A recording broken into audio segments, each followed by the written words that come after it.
প্রিয়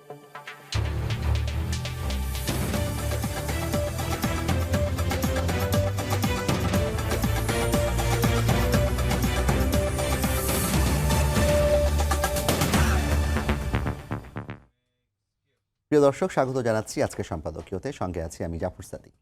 দেশের মানুষ যখন নির্বাচনমুখী, তখন কিছু ধর্মভিত্তিক রাজনৈতিক দল নির্বাচন বানচালের ষড়যন্ত্র করছে বলে অভিযোগ তুলেছে বিএনপি। এতে মৌলবাদ ও চরমপন্থা উত্থানের শঙ্কাও দেখছে দলটি। বিএনপির এমন বক্তব্য নাকচ করে দিয়ে জামায়াত ইসলামী ও এনসিপি নেতারা বলছেন, মৌলবাদ ট্যাগিং আওয়ামী বয়ান, যার শিকার হয়েছে খোদ বিএনপিও।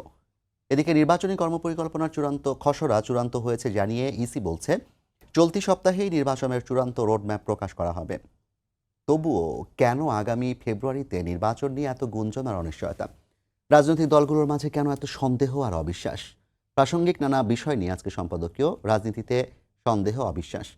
আর এসব নিয়ে কথা বলতে আমাদের সঙ্গে স্টুডিওতে উপস্থিত আছেন ডাক্তার সাখাওয়াত হোসেন সায়ন্ত, সাধারণ সম্পাদক G9, এবং তাজদুবা জাবিন, যুগ্ম আহ্বায়ক, জাতীয় নাগরিক পার্টি। দর্শক, আপনারাও এই আলোচনায় অংশ নিতে পারেন। এই জন্য আপনাদের ফোন করতে হবে টেলিভিশনে দেখানো নম্বরে, এছাড়া ফেসবুকের মাধ্যমে আপনাদের মন্তব্য পাঠাতে পারেন। আলোচনা শুরুতেই জানিয়ে দেবে এখনকার প্রধান শিরোনামগুলো। নির্বাচন কর্মপরিকল্পনার খসড়া চূড়ান্ত, চলতি সপ্তাহেই রোডম্যাপ প্রকাশ করবে ইসি।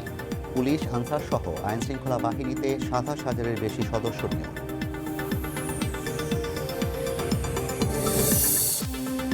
নির্বাচন বানচালের ষড়যন্ত্র সফল হলে মৌলবাদ উত্থানের শঙ্কা বিএনপি। সরকারের প্রচ্ছন্ন মদত দেখছে বিপ্লবী ওয়ার্কার্স পার্টি। জামায়াত এনসিপির ভিন্ন মত।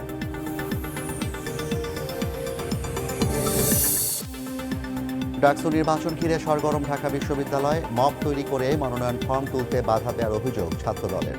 প্যানেল ঘোষণা শিবিরের, বামদের কাঠগড়ায় প্রশাসন।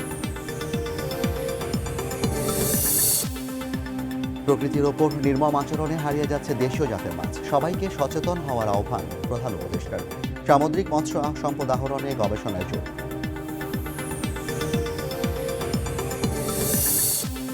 এবং পর্যটন স্পট রাংপানি থেকেও পাথর লুট, জৈন্তাপুর সীমান্ত পাড়ি দিয়েও চুরি। ভোলাগঞ্জ কাণ্ডের পর আত্মগোপনে চক্রের সদস্যরা। সিলেটের ডিসি পরিবর্তন।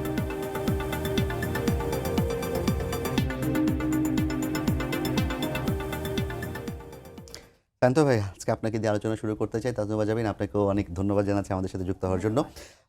যে বিষয়টি নিয়ে শুরুতে আমি কথা বললাম, এবং এর আগে আপনি বলছিলেন যে রাজনীতিতে সন্দেহ অবিশ্বাস না থাকলে রাজনীতি হবে কেন। কিন্তু 5 আগস্টের পর আমরা এমন পরিস্থিতি কি দেখতে চেয়েছিলাম, যেখানে কিনা বাংলাদেশের অন্যতম বৃহত্তম দল বিএনপির ভারপ্রাপ্ত চেয়ারম্যান বলছেন যে নির্বাচন না হলে মৌলবাদ উত্থানের শঙ্কা আছে। তারপর হচ্ছে তাদের দিক থেকে পিআর পদ্ধতি যারা দাবি করে, তাদের মানে নির্বাচন বানচাল করার চেষ্টা তারা করছে বলে রুহুল কবির রিজভী মন্তব্য করেছেন। এবং হঠাৎ করে নির্বাচনের তারিখ ঘোষণা হওয়ার পরও এই যে দোদুল্যমানতা, এই যে অনিশ্চয়তা, এটা কেন? আপনাকে ধন্যবাদ, এবং আমার সঙ্গে আলোচনায় ডক্টর তাসনিবা আছেন, তাকে এবং যারা শুনছেন সবার জন্য শুভেচ্ছা রইল। রাজনীতি মানেই হচ্ছে একে অপরের প্রতি কিছুটা সন্দেহ, কিছুটা অবিশ্বাস এবং কিছুটা ষড়যন্ত্রের গন্ধ খোঁজা। যদিও রাজনীতিতে একে অপরের বিরুদ্ধে যেটা করে সেটা কৌশল, কখনো কখনো অপকৌশল, এটা হয়। এটা একদম চিরাচরিত রীতি রাজনীতিতে। আর আপনি যদি জুলাই গণঅভ্যুত্থানের পরে এই সন্দেহ অবিশ্বাস থাকবে না বলে ভেবে থাকেন আপনি, তাহলে আমার ভাবনা না, পুরো দেশবাসীর ভাবনা এমনটাই ছিল। যারা ভেবেছে তারা ইমোশনালি ভেবেছে, তারা প্র্যাকটিক্যালি ভাবেনি। যখনই রাজনৈতিক প্রতিদ্বন্দ্বী বা প্রতিযোগী হবে, তখন প্রত্যেকেই জনগণের অ্যাটেনশন ক্রিয়েট করবার জন্য, তার সমর্থন আদায় করবার জন্য একটা কৌশল অবলম্বন করবে। সেই কৌশলে মোটা দাগে দুইটা বিষয় থাকে। একটা হচ্ছে আমার ভালো কাজকে উপস্থাপন করে সমর্থন আদায়, আর একটা হচ্ছে আমার প্রতিপক্ষ যে তার খারাপ কাজটাকে তুলে ধরে তার প্রতি জনগণকে একটু বীতশ্রদ্ধ করা। এটা হবেই, এটা পৃথিবীর সব দেশে যেখানে নির্বাচন হয় সেখানে এটা হয়। তো সেই ক্ষেত্রে যখন আপনার বিরুদ্ধে আমি আপনার দোষ ত্রুটি নিয়ে কথা বলবো, আপনি আমার বিরুদ্ধে বলবেন, এই বলতে বলতে এক সময় কথাগুলি আবার সেটা ওই কৌশলটা অপকৌশলও পরিণত হয় এবং নানান রকমের অগ্রহণযোগ্য কথাও চলে আসে। একটা পর্যায়ে সেটাকে আমরা বলি রাজনৈতিক বক্তব্য বা পলিটিক্যাল রেটোরিক, মানে এটা সিরিয়াস কোনো কথা নয়। রাজনীতিতে সবচেয়ে অসভ্য কথা হচ্ছে এই পলিটিক্যাল বক্তব্য বা রাজনৈতিক বক্তব্য বলে বাজে কথাকে চালিয়ে দেওয়া। সেই ট্রেন্ডের থেকে বাংলাদেশের রাজনীতি বের হয়ে আসে নাই, আসার সম্ভাবনা। এটা উন্নত গণতান্ত্রিক দেশগুলোতেও দেখেন, আপনি আমেরিকায় দেখেন ট্রাম্পের বক্তব্যগুলো দেখেন, বা অন্য নেতাদের অনেকের কথা দেখেন, আপনি ব্রিটেনের নেতাদের রাজনীতি সবচেয়ে সভ্য একটা দেশ বা গণতন্ত্রের দিক থেকে, তাদেরও এটা আছে। ইন্ডিয়ায় তো অহরহ হয়, যা তা কথা হয়।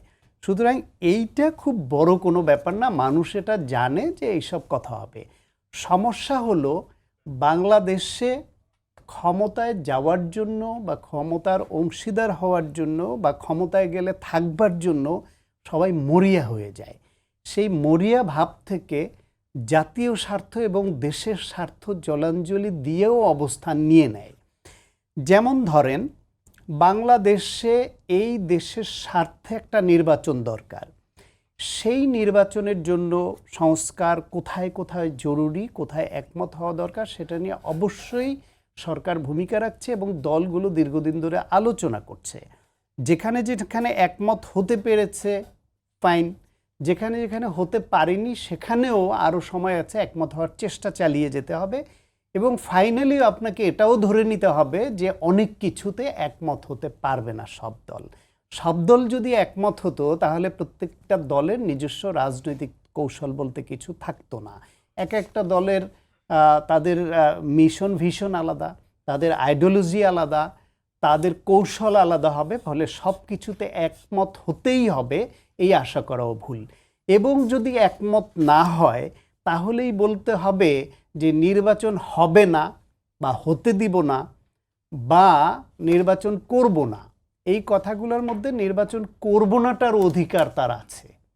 তার দলের কর্মী, তার নেতারা এবং তার সাপোর্টাররা যদি এটাকে মেনে নেয় তাহলে তো দেশের বা অন্য কারো কিছু যায় আসে না যে আপনি নির্বাচন করলে কি করলেন। কিন্তু এখন ধরেন কিন্তু আওয়ামী লীগের নির্বাচন সময়ও তো হবে বিএনপি না, নির্বাচন করতে চায় নাই এবং নির্বাচন আওয়ামী লীগ করেছে, ক্ষমতায় এসেছে এবং এক পর্যায়ে তারা ফ্যাসিস্ট রূপ ধারণ করেছে। সেই উদাহরণটার এটা এক না, এই জন্য যে আওয়ামী লীগ তত্ত্বাবধায়ক সরকার ব্যবস্থা হত্যা করে তারা নিজেদের অধীনে নির্বাচনের ব্যবস্থা করেছে। তখন বিএনপি, জামায়াত ইসলাম সবাই বলছে তোমাদের অধীনে নির্বাচনে যাব না, কারণ তোমরা চুরি করে ডাকাতি করে ভোট নিয়ে সেটা তো 18 সালে গিয়েছিল, আবার গিয়েছে না। আবার ওই 1996 ফেব্রুয়ারিতে আবার বিএনপির অধীনে জামায়াত ইসলাম এবং আওয়ামী লীগ সহ অনেক দল নির্বাচনে যায়নি, বলেছে তোমাদের অধীনে যাব না তত্ত্বাবধায়ক না দিলে, কারণ তোমরা ভোট ডাকাতি করে নিয়ে যাবে। এখন দলীয় সরকারের অধীনে অনাস্থার কারণে এই কথা বাংলাদেশের নির্বাচন বর্জনের এই ঘটনা বহু ঘটেছে। 86 এরশাদের বিরুদ্ধে নির্বাচন বিএনপি এবং বয়কট করলো, সেখানে জামায়াত ইসলাম এবং জাতীয় পার্টি গেল। 88-তে এসে আপনার জাতীয় পার্টি, জামায়াত ইসলাম, আওয়ামী লীগ সবাই বয়কট করলো। তারপরে 96 ফেব্রুয়ারিতে জামায়াত ইসলাম, জাতীয় পার্টি এবং আওয়ামী লীগ বয়কট করলো।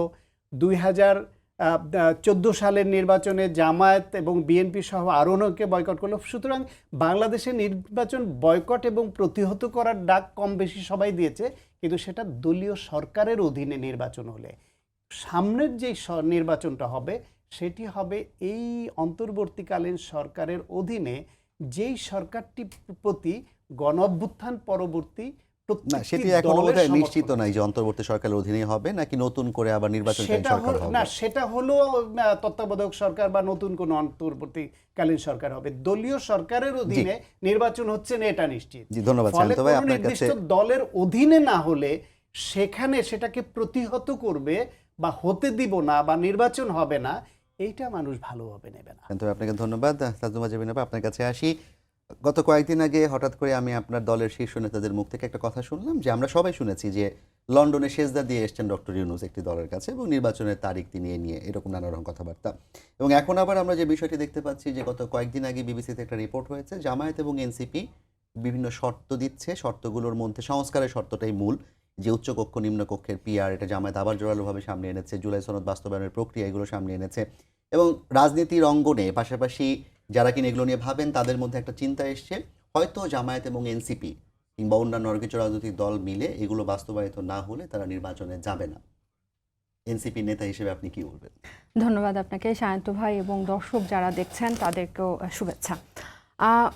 আপনি যে আজকের প্রোগ্রামের যে টাইটেল দিয়েছেন অবিশ্বাস এবং সন্দেহ, আমি ওইখান থেকে একটু 2-3টা লাইন যোগ করি সায়ন্ত ভাইয়ের সাথে, যে সন্দেহ অবিশ্বাস থাকবেই রাজনীতিতে, এটা খুব কমন একটা ব্যাপার, এবং এই পলিটিক্যাল ডিবেট হেলদি আনহেলদি থাকবেই, এটা খুব কমন একটা চর্চা।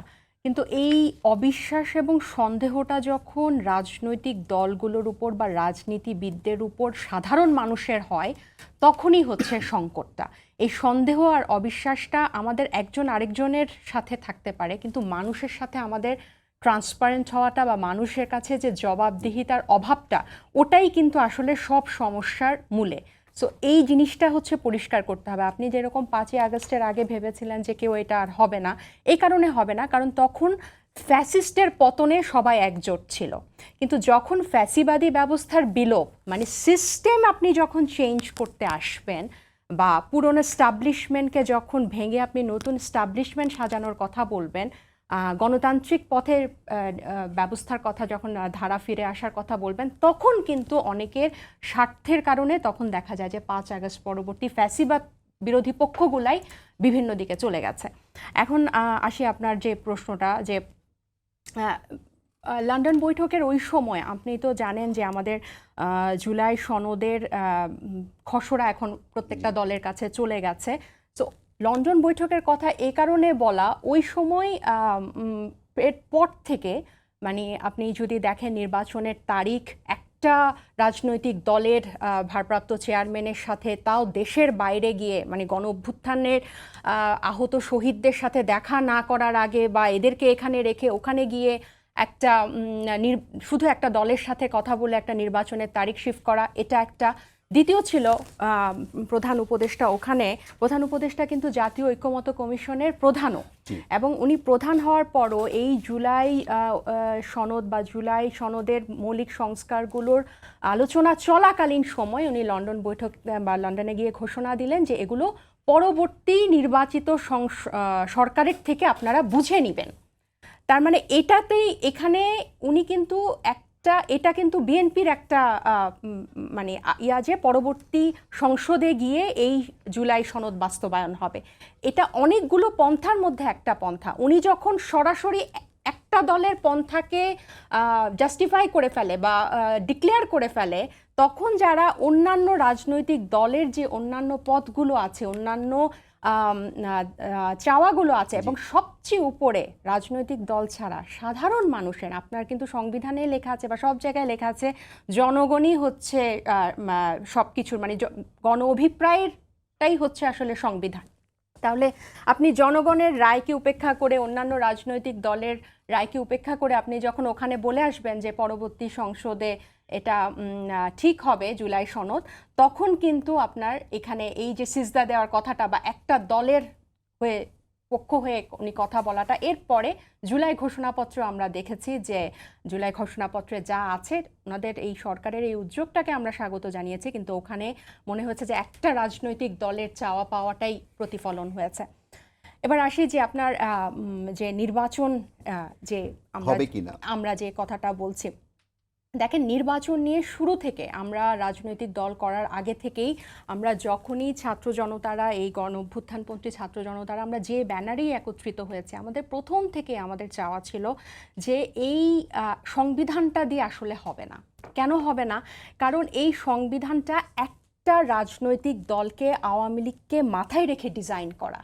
এই ডিজাইনকৃত সংবিধানে অন্যান্য রাজনৈতিক দলগুলো রাষ্ট্র পরিচালনা করতে পারবে না বা আগাতে পারবে না, এবং এটার যথেষ্ট ব্যর্থতার ইতিহাস কিন্তু আমাদের আছে। তো খানিক আগে তো আপনি এই সংবিধানের রেফারেন্স দিলেন যে জনগণ সকল ক্ষমতার উৎস সংবিধানেই লেখা আছে। তাহলে কি সংবিধানের কিছু অংশ আমরা রাখবো, কিছু অংশ বাতিল করব? আমি এবার আমার কথাটাই বলি। তাহলে আপনি এই যে আপনি বললেন না জুলাই সনদের বাস্তবায়ন, তাহলে জুলাই সনদে তো সব ইস্যুতে আমরা একমত হই নাই, তাহলে এটার বাস্তবায়ন কিভাবে হবে? এটার বাস্তবায়ন হবে গণপরিষদের মাধ্যমে। গণপরিষদে যে খসড়াকৃত সংবিধান হবে সেটা গণভোটের মাধ্যমে অনুমোদন হবে, তখনই আপনি জনগণকে সম্পৃক্ত করলেন। এটাই পুরো বিশ্বে এভাবেই প্রচলিত নিয়মে কিন্তু সংবিধান প্রণয়ন হয়। এখন আপনি দেখেন যে আপনি সংস্কার প্রস্তাবে আপনি রাজি হলেন না, সেগুলো কি হবে? বাতিল হয়ে যাবে? নোট অফ ডিসেন্টে মানে আপনি জনগণের কাছে গেলেন না, কেউ রাজি হলো না, সো এটা বাদ। এটা এবং পরবর্তী নির্বাচিত সরকারের কাছে গিয়ে এটা বাস্তবায়ন হবে। তাহলে ওরা যদি বাস্তবায়িত না করে সেই এটা 2/3 নিয়ে কিন্তু একটা বিশেষজ্ঞ কমিটির সাথে ঐকমত্য কমিশন বসেছিল যে কিভাবে বাস্তবায়ন হবে, সেটা নিয়ে আলাপ হয়েছে কিছুদিন। এখন কি অবস্থা আমি জানি না, কারণ কিন্তু তারা কিন্তু ওনারা যে প্রক্রিয়াটা খসড়া দেখছে। দিয়েছে ওখানে কিন্তু 3টা পার্টের লাস্ট যে চুক্তি পার্ট, ওখানে কিন্তু ওনারা পরিষ্কার করে না এটা কিভাবে বাস্তবায়ন হবে। এখানে কিন্তু 1 বছর 1 মাস সময় ওনারা আরো বাড়িয়েছে এবং এখানে কিন্তু বিভিন্ন রাজনৈতিক দল বিভিন্নভাবে যাচ্ছে। আমি আপনাকে যেটা বলছি যে একটা সংবিধান প্রণয়নের বিশ্বে প্রচলিত নিয়মই হচ্ছে এটা, আপনি গণপরিষদে যাবেন, গণপরিষদ একটা খসড়া সংবিধান তৈরি করবে, ওটা আপনি গণভোটের মাধ্যমে অনুমোদিত হয়ে আসবে। তাহলেই আপনার কিন্তু এই যে জনগণ অভিপ্রায়, এখন দেখেন এখন কি করা হচ্ছে, এই জিনিসটাকে এই গণপরিষদের মাধ্যমে সংবিধান চাওয়া, গণভোটের মাধ্যমে নতুন সংবিধান চাওয়াটাকে পোট্রে করা হচ্ছে একটা স্পেসিফিক রাজনৈতিক দলের, এনসিপির বা অন্য কোনো রাজনৈতিক দলের, যে এটা আমরা চাচ্ছি মানে এটা আমাদের ব্যক্তিগত চাওয়া। এটা আমাদের ব্যক্তিগত চাওয়া না, এটা এইখানে আপনি স্বচ্ছতা, এখানে সন্দেহ অবিশ্বাসের ব্যাপারটা আসবে। আপনি যখন পুরনো ব্যবস্থা টিকিয়ে রাখার জন্য রাজনীতি করবেন তখন আপনি জনগণের সাথে কিন্তু আমার রাজনীতিটা হবে, নতুন সংবিধান এসে যাবে, গণপরিষদে যে নির্বাচিত হবে সেই গণপরিষদ, এমন তো না যে গণপরিষদ নির্বাচন হলে এনসিপি জিতে যাবে, ব্যাপারটা তো এরকম না। জাতীয় সংসদ নির্বাচন হলে বিএনপি জিতবে, যেই জিতবে তারাই কিন্তু একটা সংবিধান প্রণয়ন খসড়া তৈরি করবে, সেটা গণভোটের মাধ্যমে অনুমোদন হয়ে আসবে। এই যে আপনি বলেন গণপরিষদে জিতে গেল, তারা তাদের যেই শর্ত কিংবা যেভাবে সংবিধান করতে চায় সেভাবেই সংবিধান কারণ ওটা এরপরে এটা গণভোটে যাবে, সেখানেও ধরেন বিএনপি জিতলো, তখন আসলে তাহলে গণপরিষদের অর্থ কি দাঁড়াবে? তারা তৈরি করবে, তারা তাদের মতো। এবং এই যে এখানে জুলাই সনদে কিন্তু অনেকগুলো এই আমরা মতে বিভিন্ন রাজনৈতিক দলের সাথে বৈঠকের পর কিন্তু জুলাই চার্টার তৈরি হয়েছে। এই জুলাই চার্টারটার বাস্তবায়ন কিন্তু করবে গণপরিষদ এবং সেটার অনুমোদন দিবে জনগণ। আপনারা কি এনসিপি জায়গা থেকে এখন ওই জায়গাতেই স্ট্যান্ড আপ? অবশ্যই আমরা একদম শুরু থেকে এটাতে চাচ্ছি, কারণ আপনি দেখেন ভাই যে বললেন বাংলাদেশের স্বার্থে নির্বাচন লাগবে, অবশ্যই বাংলাদেশের স্বার্থে নির্বাচন লাগবে। এটাই আমাদের এখন মানে 5 আগস্ট পরিবর্তন, কারণ আমরা না একটা শিফটের সময় আছি, আমরা কিন্তু একটা রেজিম পরিবর্তনের সময় নেই। আমাদের প্রত্যেকটা রাজনৈতিক দলের কিন্তু এখন গুরু দায়িত্ব। আপনি দেখেন এই যে সব ক্যাম্পাসে ক্যাম্পাসে নির্বাচন শুরু হয়ে গেছে, 10-15 বছর পর এক ঝাঁক নতুন তরুণী রাজনীতিবিদ আসবে। এখন কিন্তু ওই পরিবারতন্ত্র থেকে না আস্তে আস্তে মানুষ বের হয়ে যাচ্ছে, নতুনরা আসতে থাকবে। কিন্তু এখন এমন না হয় যে পুরনো এস্টাবলিশমেন্ট পরে গিয়ে একা হয়ে যায়। আপনি দেখেন তুরস্কে 4 বার গণপরিষদ নির্বাচন হয়েছে লাস্ট 1982-তে, মানে তাদের যখনই দরকার হয়েছে, আপনার গণ অভ্যুত্থানের পরেই তো আজকে এই আমরা এখন এই পরবর্তী সময়ে আছি। তাহলে গণ অভ্যুত্থান তো কোনো সংসদে কি আইন পাশ হয়েছিল 5 আগস্ট গণ অভ্যুত্থান, জুলাইয়ের এত তারিখ থেকে এত তারিখ গণ অভ্যুত্থান হবে? হয় নাই, সংবিধানের কোথাও এটা লেখা নাই।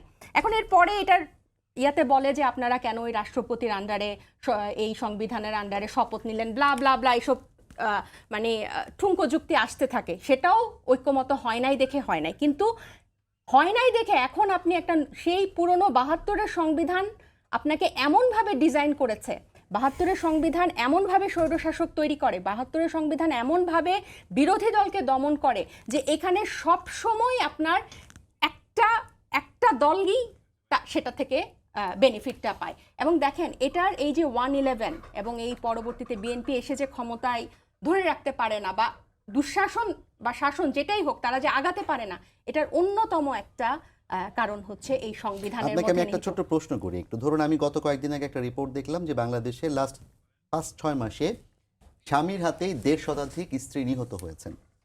এটা হচ্ছে একদম গৃহের অভ্যন্তর একটা, যেটা কিনা আমরা বলবো আপনার সহিংসতা কিংবা এক ধরনের সন্ত্রাস।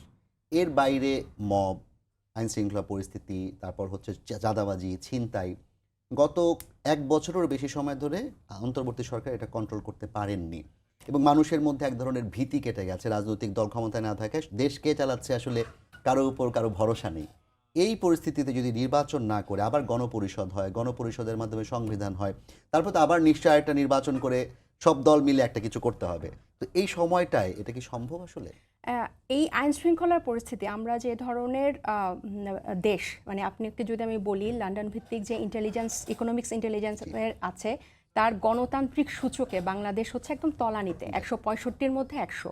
সো এগুলো কিন্তু বিভিন্ন জিনিসের উপর, এগুলো তো আর গত এক বছরের সূচকে এটা নির্ধারিত হয় নাই। বাংলাদেশের আইন শৃঙ্খলার কাঠামোটা বা আমাদের আর্থসামাজিক বা পারিবারিক এটাই আমরা কিন্তু থার্ড ওয়ার্ল্ডের একটা কান্ট্রি, আমরা কিন্তু অনুন্নত একটা না, দেশ। কিন্তু সেটা তো এখন কন্ট্রোলের বাইরে চলে যাচ্ছে। অবশ্যই এটা তো গত এক বছরে যদি এই সরকারের একটা মাত্র ব্যর্থতা আপনি আমাকে বলতে বলেন, সেটা হচ্ছে আইন শৃঙ্খলার ব্যর্থতা। কিন্তু আপনি এই সাময়িক এই আইন শৃঙ্খলাটাকে যেই সরকারই এই এখন ক্ষমতায় থাকুক, সেটা অন্তর্বর্তী সরকার হোক বা যেই হোক, আপনি কি এটাকে অজুহাত দিয়ে আপনি কি এরকম একটা ঐতিহাসিক সময়ে, যেই সময়টা আমাদের শিফটের সময়, আমরা স্বৈরশাসক থেকে আমরা যাব, আপনি বলবেন যে আমাদের আইন শৃঙ্খলা স্ট্রিক্ট করো, আমাদের আইন শৃঙ্খলা দিয়ে, এগুলো তো সবসময় ছিল। এবং গত এক বছরে এই সরকারও এটা পারে না, এটা ব্যর্থতা। আপনারা পুলিশকে সাজান, আপনারা আর্মিকে ম্যাজিস্ট্রেসি পাওয়ার দিয়েছেন, সেটা খাটান, আপনারা আইন শৃঙ্খলা ঠিক করেন, এটা একদিকে। কিন্তু এটার অজুহাত দিয়ে কিন্তু এত বড় ঐতিহাসিক জিনিস কিন্তু আমরা হাতছাড়া করতে পারি না। আপনার কাছে আবার আসবে একটু সায়ন্ত ভাই, আপনার কাছে ওনার রেশ ধরেই প্রশ্ন করতে চাই। এই গণপরিষদ নিয়ে প্রতিদিনই বিতর্ক হয়, প্রতিদিনই আপনারা কথা বলেন। এখন এই মুহূর্তে এসে যখন নির্বাচনের চূড়ান্ত কর্মকৌশল ঠিক হয়েছে, রোডম্যাপ ঘোষণা করা হচ্ছে, তখন আসলে গণপরিষদ নির্বাচনের যেই দাবি এনসিপির, সেটি কতটা ধোপে টিকবে, কিংবা সেটি আসলে জনগণ অথবা রাজনৈতিক দলগুলো মেনে নিবে কিনা? প্রথম কথা হলো, ধরেন এনসিপি গণপরিষদ চায়, নতুন সংবিধান লিখতে চায়, এই মুহূর্তে এই সংবিধানের অধীনে বা এই সরকারের অধীনে এই সংস্কার কমপ্লিট না করে নির্বাচন চায় না। এগুলো সবই তাদের কাছে ন্যায্য চাওয়া তাদের দৃষ্টিতে। বিএনপি আবার তাদের দীর্ঘদিনের রাষ্ট্র পরিচালনার অভিজ্ঞতা, তাদের রাজনৈতিক অভিজ্ঞতা, তাদের দলের দীর্ঘদিনের পরিক্রমা সব মিলিয়ে তারা তাদের মতো চায়, এটা তাদের দিক থেকে ন্যায্য চাওয়া। জামায়াত ইসলাম একটা ধর্মভিত্তিক দল, তারা তাদের মতো ন্যায্য চাওয়ার মধ্যে আছে। প্রত্যেকের দৃষ্টিতে নিশ্চয়ই তাদেরটা ন্যায্য। ফলে তাসনুবা যা বলছে তাদের দৃষ্টিতে একটাও অন্যায্য হবে না। অন্যায্য হলে এটা তারা বলবে কেন? কিন্তু প্রশ্ন হচ্ছে, আমি যা বলি বা আমি যা চাই সেটা আমার দৃষ্টিতে ন্যায্য হলেই সেটা সকলের দৃষ্টিতে ন্যায্য হবে, এইটাই স্টিক করে থাকাটা গণতান্ত্রিক ধারণা না। সুতরাং প্রত্যেকেরই চাওয়ায় কিছু ব্যবধান থাকবে। এখন এইটা নিয়ে যদি এই পজিশনে যায় যে আমি এটা না হলে নির্বাচন করব না বা হতে দিব না বা নির্বাচন হবে না, সেটাও গণতান্ত্রিক না। আপনারা যদি এখন মনে করেন না, কিন্তু বর্তমান বাস্তবতায় এনসিপি কিংবা অন্য যে দলগুলো বিভিন্ন দাবি নিয়ে সামনে আসছে, তারা চাইলে কি নির্বাচন বন্ধ করতে পারবে? না, পারবে না। কারণ হলো, নির্বাচনের রোডম্যাপ হলে নির্বাচনের দিকে দেশ আরেক ধাপে গিয়ে যাবে, তারপর তফসিল ঘোষণা হলে আরেক ধাপে গিয়ে যাবে। সেই নির্বাচনের বিরুদ্ধে কর্মসূচি দিয়ে এরা একদম লিখে রাখতে পারেন মানুষের সাড়া পাবে না। এবং এই যদি কিন্তু তবে সব আস্তে আস্তে তাদের খসে পড়বে এবং তারা নির্বাচনে আসবে যদি রাজনৈতিক দল হিসেবে টিকে থাকতে চায়। তাদের এখন কয়টা এমপি পদ পেল, তারা ক্ষমতার কতটুকু ভাগিদার হলো, বা কোন জোটের সঙ্গে যোগ দিয়ে জোট হলো, ওই সব চিন্তার থেকে এনসিপি নতুন দল হিসেবে তাদের রাজনীতিটা করে যাওয়া গুরুত্বপূর্ণ, ভবিষ্যতে দল হিসেবে এনসিপি তো গতানুগতিক কোনো রাজনৈতিক দল না, তাদের তো দাবি গণ অভ্যুত্থানের শক্তি হিসেবে তারা রাজনীতি করছে। তারা এটা দাবি করছিল এবং আমাদের প্রত্যাশা ছিল, কিন্তু ইতিমধ্যে সেটা হোঁচট হয়ে গেছে। তারাও গতানুগতিক দলই হয়ে গেছে। তারা গতানুগতিকতার বাইরের এমন কোনো একটা এক্সাম্পল দেখাতে পারবেন না যেটা এনসিপি করেছে বা করছে। অন্যান্য দলের বিরুদ্ধে মোটা দাগে যা যা অভিযোগ আছে, এনসিপির বিরুদ্ধে সবগুলো অভিযোগ কম বেশি আছে। এবং এনসিপি হয়তো কথা বলছে, তারা রাজনৈতিক দলের আচরণের থেকেও বেশি তাদের আচরণটা হচ্ছে অ্যাক্টিভিজমের আচরণ। তারা যেহেতু অ্যাক্টিভিস্ট ছিল, এখন ওই অ্যাক্টিভিস্ট হিসেবে অ্যাক্টিভিজমের মধ্যেই বেশি আছে। আর অন্যান্য দীর্ঘদিনের পুরনো রাজনৈতিক দল, তারা রাজনৈতিক দলের আদলে আছে, সেটা আপনার পছন্দ হোক বা না হোক। এনসিপিকে আরেকটু রাজনৈতিক দলে পরিণত হতে হবে। তারপর হচ্ছে, সে যদি মনে করে যে বিএনপি, জামায়াত ইসলাম বা অন্য দল যেটা চাচ্ছে সেটা অন্যায্য, আমাদেরটা ন্যায্য, সেই ন্যায্য অ্যাপ্রোচ নিয়ে এই নির্বাচনে মানুষের কাছে যেতে হবে। মানুষ তো নির্বাচনে এবার ভোট দিতে পারবে এবং এই ভোটটাই ডক্টর ইউনূসের সরকারের অধীনে হবে, সেনাবাহিনীর তত্ত্বাবধানে হবে। কোনো রকম কারচুপি, কোনো রকম সহিংসতা এই নির্বাচনে হবে না, এই ব্যাপারে আপনারা নিশ্চিত থাকতে পারেন। আমি অন্তত কনফিডেন্ট। সেই ক্ষেত্রে যদি তাদের অ্যাপ্রোচ মানুষ গ্রহণ করে, তাদের কি ক্ষমতায় আনবে যে হ্যাঁ ওরা যেটা চায় দেশের জন্য এটাই ভালো, আমরা ওদের নির্বাচিত করি, ওরা সংসদে গেলে এই আইন পাশ করবে এবং ভবিষ্যৎ বাংলাদেশ এরকম পাবো। বিএনপি যদি মনে করে তাদেরটা ঠিক, জনগণ মনে করে বিএনপিকে ভোট দিবে, অথবা বিএনপি ভুল হলে তাদের রিজেক্ট করবে, এটা থাকতে হবে। এখন ধরে মনে করেন যে মানে এনসিপি ওরা খুব বেশি সঠিক, অন্যরা একটু কম সঠিক বা ভুল, কিন্তু বিএনপি বা জামাত ইসলাম মনে করছে যে না তাদেরটা ঠিক, এনসিপির কথা মতো এরকম যদি সরকার কোনো কিছু করে, নির্বাচন না দেয় বা তাদের কথা মতো দেয়, তাহলে বিএনপি নির্বাচনে যাবে না। তখন কি হবে? এখন একজনের মত না মিললেই আরেকজন যদি বলে দেয় আমি যাব না, সেটা আর একটা বিষয় আছে। এই যে জামায়াত ইসলাম নতুন করে আবার মানে নিম্নকক্ষেও পিয়ার চাচ্ছে, এইটা দেশ ধ্বংসের আর একটা পদ্ধতি প্রয়োগের চেষ্টা। জামায়াত ইসলামের যতগুলা ঐতিহাসিক রাজনৈতিক ভুল আছে, পর্যায়ক্রমে নতুন করে এটা হইল আরেকটা বড় ভুল হবে, এই পিয়ার পদ্ধতির জন্য এই আন্দোলন করা। এবং ফাইনালি তারা এখান থেকে আবার নাকে খত দিয়ে নির্বাচনও আসবে, এটা আপনি দেখবেন, এইখানেই দেখবেন, এই কয়েক মাসের মধ্যে আপনি দেখবেন। সুতরাং এইসব করে দেশে নতুন করে অ্যানার্কি তৈরি করা ঠিক হবে না। আর সবাই মিলে কি করে নির্বাচনমুখী হওয়া যায়, যতদূর একমত হওয়া গেছে সেটাকে আপফোল্ড করা এবং সেটা যাতে বাস্তবায়ন হয় সেই দিকে চেষ্টা করা। যেই সব মেজর জায়গায় একমত হওয়া যায়নি সেটা নিয়ে সরকারের উচিত হবে আরও চেষ্টা অব্যাহত রাখা, চেষ্টা চালিয়ে যাওয়া। বিএনপি যাতে না করছে তার সবই যে ঠিক এটাও এমন কথা না, আবার এনসিপি যেটা হতেই হবে বলছে সেটাও সব ঠিক এমনও তো কথা নয়। সরকারের উচিত হবে অভিভাবকত্বের জায়গা থেকে সব দলগুলোকে নিয়ে চেষ্টাটা চালিয়ে যাওয়া এবং মানুষকে ভোট দেওয়ার সুযোগ দেওয়া। নির্বাচিত জনপ্রতিনিধিদের হাতে দেশ পরিচালনার দায়িত্ব হস্তান্তর ছাড়া এই মুহূর্তে অন্য কোনো বিকল্প এই সরকারের অধীনে নেই। মানুষ আর একটা সন্দেহ করা ইতিমধ্যে শুরু করেছে, সেটা হলো যেই ডক্টর ইউনূসের প্রাথমিক নিয়োগদাতা এরা, যেই ডক্টর ইউনূস হাত দিয়ে ধরে বলেন মাস্টার মাইন্ড, যেই ডক্টর ইউনূসের সরকারে এদেরকে আদর করে উপদেষ্টা বানানো হলো এবং এখনও দুজন আছে এবং অনেকে এদের কাছের মানুষ আছে, সেই ডক্টর ইউনূসকে নিয়ে যেই ভাষায় আবার কথা বলা শুরু করছে, এতে করে জামায়াত ইসলাম এবং এনসিপি কি আন্ডারস্ট্যান্ডিংয়ের ভিত্তিতেই সরকারের বিরোধিতা শুরু করলো কিনা, এবং সরকার খুব মরিয়াভাবে হ্যাঁ আমরা ইলেকশন চাই এটা এগিয়ে গেল, এক পর্যায়ে গিয়ে বললেন হ্যাঁ বিএনপি এবং কয়েকটা দল চায় কিন্তু জামায়াত ইসলাম এবং এনসিপি তো চায় না, তাহলে ইনক্লুসিভ হলো কি করে? সেই খেলার অংশ আবার এই যে বিরোধিতা কিনা, এই প্রশ্ন কেউ কেউ কিন্তু সন্দেহ করছে। যেটা আপনি বলছিলেন যে সন্দেহ অবিশ্বাসের রাজনীতি, এই সন্দেহ অবিশ্বাস যাতে ঢুকে পড়তে না পারে সেই জন্য ডক্টর ইউনূসকে শেখ হাসিনা অপদস্থ করতে এক ভাষায়, ওনরা আবার আর এক ভাষায় অপদস্থ করছেন যে লন্ডনের সেজদা দিতে গেছে। তাদের ভাষা থেকে এই আক্রমণ থেকে ডক্টর ইউনূস বাদ যাচ্ছেন না, ডিজিএফআই বাদ যাচ্ছে না, সেনাবাহিনী বাদ যাচ্ছে না, ঢালাওভাবে মিডিয়া বাদ যাচ্ছে না, দূতাবাসগুলো বাদ যাচ্ছে না। ভাই এরকম অন্যকে আক্রমণ না করে নিজেদের ভালোটাকে উপস্থাপন করেন, যেটা মানুষ আপনাদের দিকে ধাবিত হবে। অবশ্যই দাবি না বলবেন, আমাদের সময় একদম শেষ মুহূর্তে আছে, আপনার কাছে আরেকবার আমরা আসতে চাই। যেটা নাকি সায়ন্ত ভাই বলছিলেন, আমিও আপনাকে দুইটা প্রশ্ন করতে চাই। একটা হচ্ছে আপনাদের দাবি না মেনে যদি নির্বাচন হয়ে যায় কিংবা নির্বাচনের ব্যবস্থা সবকিছু হয়ে যায় তখন আপনাদের কি হবে কৌশল, সেটা আপনাদের নিশ্চয়ই দলীয় ফোরামে আলাপ আলোচনা হয় কিংবা নিজেদের মধ্যে আলাপ হয়, এটা একটা। দুই নম্বর হচ্ছে সায়ন্ত ভাইয়ের দাবি অনুযায়ী আপনারা তো গতানুগতিক দলই হয়ে গেছেন, তাহলে গণ অভ্যুত্থানের শক্তি হিসেবে দাবি করে নির্বাচন আটকানো কিংবা আপনাদের দাবির পক্ষে জনগণকে টানা, সেটা কতটা যৌক্তিকতা আছে? গতানুগতিক দল হয়েছে কি হয় না এটা তো সময় বলবে, 4-5 মাস এটা বলা যায় না। কিন্তু এনসিপি একমাত্র রাজনৈতিক দল যে নতুন সংবিধান চায়, যে গণপরিষদ নির্বাচন চায়। এবং সবাই যে বলছে না যে আপনারা আপনাদের ভালোটা তুলে ধরেন, জনগণকে ইয়া করেন, আমরাও জাতীয় সংসদে নির্বাচিত হয়ে নতুন সংবিধান করতে পারবো না। নতুন সংবিধান হওয়ার জায়গা জাতীয় সংসদ নির্বাচন না, এটার জায়গা গণপরিষদ নির্বাচনে নির্বাচিতরা গণভোটের মাধ্যমে অনুমোদন করবে, ওইটার আন্ডারে আইনসভা নির্বাচন হবে।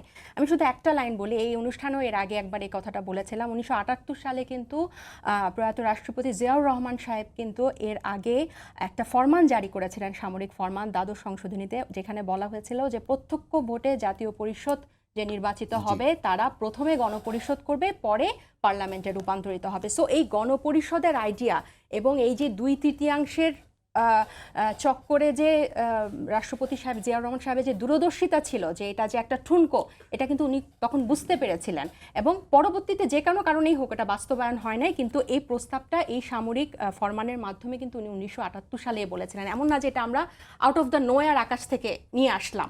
এবং আরেকটা বলি যে ভাই যে বললেন যে প্রধান উপদেষ্টাকে আমরা এই ছাত্ররাই এনেছে। দেখেন, এই যে একটা আইডিয়া, আপনার যে প্রধান হবে, সরকার প্রধান হবে বা প্রধানমন্ত্রী হবে বা রাষ্ট্রপ্রধান হবে, তাকে কিছু বলা যাবে না, তার সমালোচনা করা যাবে না, তার জবাবদিহিতা তাকে মধ্যে আনা যাবে না। এই আইডিয়া থেকে আমাদেরকে বের হতে হবে সামগ্রিকভাবে। তিনি একটা সন্দেহ প্রকাশ করেছেন যে তাকে সমালোচনা সন্দেহ করে। দেখেন, এই যে উনি বললেন যে এর সাথে ওর সাথে জোট করে ফেলছে। না, আমি শুধু ভাষাটা নিয়ে বলেছি, সমালোচনা করবেন, জবাবদিহিতার আওতায় আনবেন। গতানুগতিক ওই জন্য বলছি, অন্য দলগুলো প্রতিপক্ষকে যে ভাষা আক্রমণ করে, আপনাদের ভাষাটা কোনোভাবে ভাষা নিয়ে তিনি বলেছেন, তিনি সমালোচনা করতে নিষেধ করেন। সেজদা দিতে যাওয়ার মানেটা কি? লন্ডনের ডক্টর ইউনূস কাকে সেজদা দিতে গেছে? একটু শুনি, এটা কোনো ভালো কথা? আচ্ছা, ভাষা নিয়ে তো মানে আসলে মানে এত অল্প সময়ে ডিফেন্ড করার বা বলার মতো আসলে ইয়া নাই, কারণ অনেক শুধু এই ভাষার জন্যই অনেক রাজনৈতিক দলে নিজ দল থেকেই শোকজ পায় শুধু এই ভাষাগত কারণে। সো এটার অন্য কোনো রকমভাবে কোনো মিনিং আছে কিনা লন্ডনে, সেটা আমরা যেটা বুঝাতে চেয়েছি যে একটা রাজনৈতিক দলের পক্ষে যেমন এমন ভাবটা এমন হয়ে গেছে যে এই নতুনরা আসছে, কি ঝামেলা করছে, এদেরকে সরাও, একটা নির্বাচন দাও, আমরা ক্ষমতায় যাব, বা নির্বাচনটা হবে গতানুগতিকভাবে। মানে এনসিপি গতানুগতিক না, তাদের চিন্তাধারাটা গতানুগতিক রয়ে গেছে যে এই নতুনগুলো এসে কি ভাই হাসিনাকে ফেলাইসব হয়েছে, শেষ, এবার তোমরা এক পাশে নাও, আমরা আগের নিয়মে নির্বাচন দেব। এই আবার কিভাবে গণপরিষদের কথা বলো, কি নতুন সংবিধানের কথা বলো, এগুলো তোমরা যখন ক্ষমতায় যাবে তখন দেখো। এই আইডিয়াটা হচ্ছে মানুষকে এবং এই মিডিয়া দিয়ে ফিট করানো হচ্ছে, খাওয়ানো হচ্ছে এবং খুব তাচ্ছিল্যভাবে আমাদেরকে এটা দেখানো হচ্ছে যে এদের বিরুদ্ধে তো চাঁদাবাজি ভাই যেটা বললেন কম বেশি অভিযোগ আসে।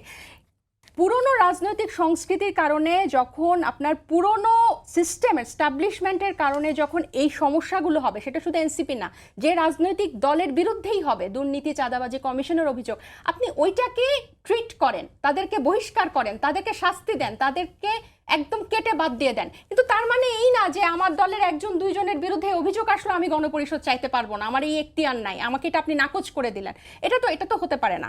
এবং এই যে যেভাবে একটা পোর্ট্রে করা হচ্ছে যে ষড়যন্ত্র, অবিশ্বাস, নির্বাচন পেছানোর জন্য, আমরা একটা বারও কিন্তু এই কথাটা বলছি না।